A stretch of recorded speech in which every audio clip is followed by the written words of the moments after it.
What's going on? So we're gonna climb around under the Mustang and see what the hell's going on under there, shall we?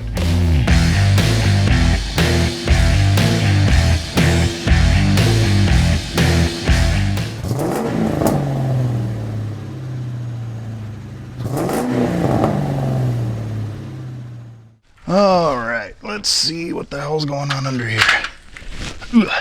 So that's super freaking dirty. Probably means it's leaking. So it looks like anyway. Is this sway bar stock? I remember seeing those on ones I saw in videos of people under here. What I'm really curious about is the springs. I was told this is on iBox.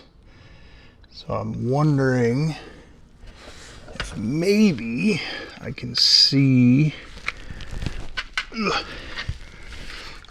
get a light in there.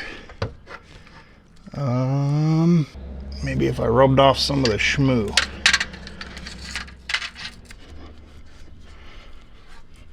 I don't see anything written on there. I see some numbers or some shit right there. I wonder what that says.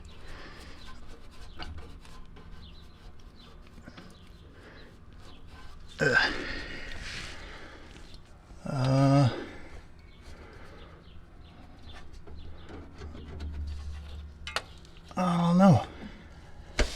I think I might have to look from the other side. So I couldn't see anything on the springs. I'll have to do some more investigating on that because I might be able to rub off some more of the schmoo and tell, but I did find one thing that looks not stock. That. What the hell is that? It says J&M Products. Hot parts or something like that. What I'm kind of thinking, now granted, as you guys all know, I am very unfamiliar with these cars. I think these cars had leaf springs. At least I thought they did. Well, this one has this bar and a coil. So, if I'm not completely wrong, this whole rear end setup is aftermarket. Springs and these bars and everything else. So I'm gonna have to look into that. Because that'd be kind of interesting if the whole damn thing has been converted to coils in the rear, which obviously it has, and that's different than stock. It'd be kind of cool. Also, I don't know if you guys heard as I was pulling it in, it still sounds like it's a little uneasy on the revs. It just doesn't sound very smooth. I cleared the trouble codes, the ones that I was getting about misfiring and all that stuff. I cleared them all and ran the car again with the OBD2 reader in it and everything else, and nothing popped up. So I don't know, maybe it fixed it, maybe not, I'm not sure. So I'll have to, you know, do a couple on-off cycles and give it a little while to see if the codes come back. But for now, the codes are gone. So that's cool. Now, another thing that I know is not stock on this damn thing is the exhaust. And I also just noticed that it is hanging down low like a mug. Look at this motherfucker. There we go. It is hanging way low. Oh yeah, there's that J&M Products or whatever the hell it says. Yeah, really don't think that's stock. Actually, I'm sure it's not. And what does that say? What is that? I can't really read it. Ugh. Get under there. Ugh. Wicked flow. Huh. Wicked flow and some really hard to read writing.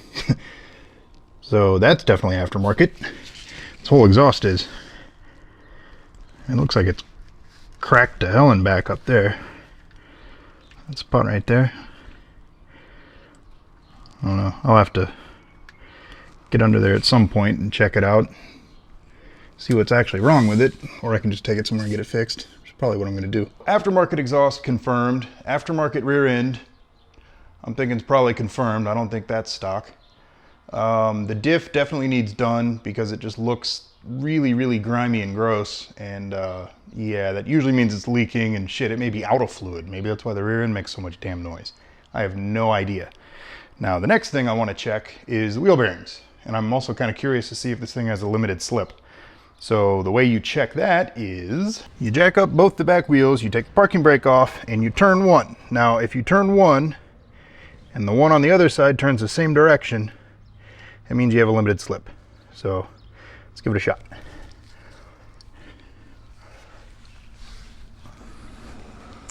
That would be a limited slip. I don't know if you guys can hear that or not, but that's kind of what the sound is in the car when you're driving.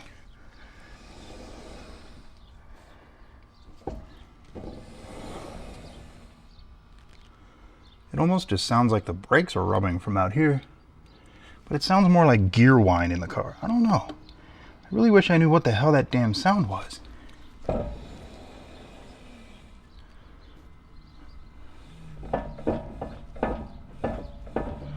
Oh man, got gear wobble for days. Ooh, excuse me, camera. Move.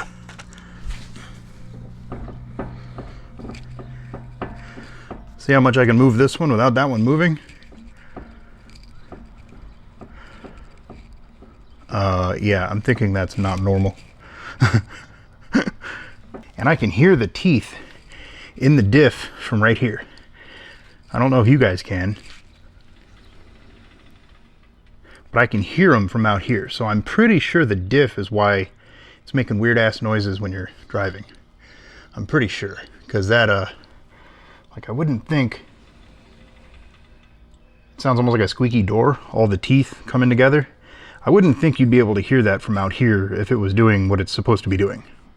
So I'm pretty sure that the diff is the issue. Yeah, that doesn't sound normal to me. So relatively productive. I'm a little pressed for time today, so I just wanted to do a little bit of exploratory surgery, if you will.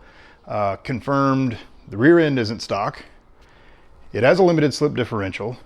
The exhaust is wicked flow, whatever the hell that is.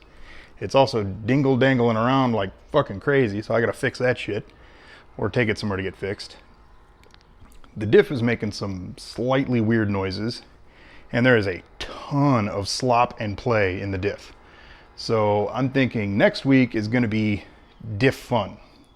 Cause yeah. Not supposed to be able to move the back wheel that much and not move the other side, I don't think. So if you guys know anything about the parts on this car that I don't know, like what the hell the rear end setup is as far as the spring and that bar and everything, I don't know what the hell that is. I got to do some digging around. So if you guys have any ideas, I'm all ears. But in the meantime, until next week, I'll see you later.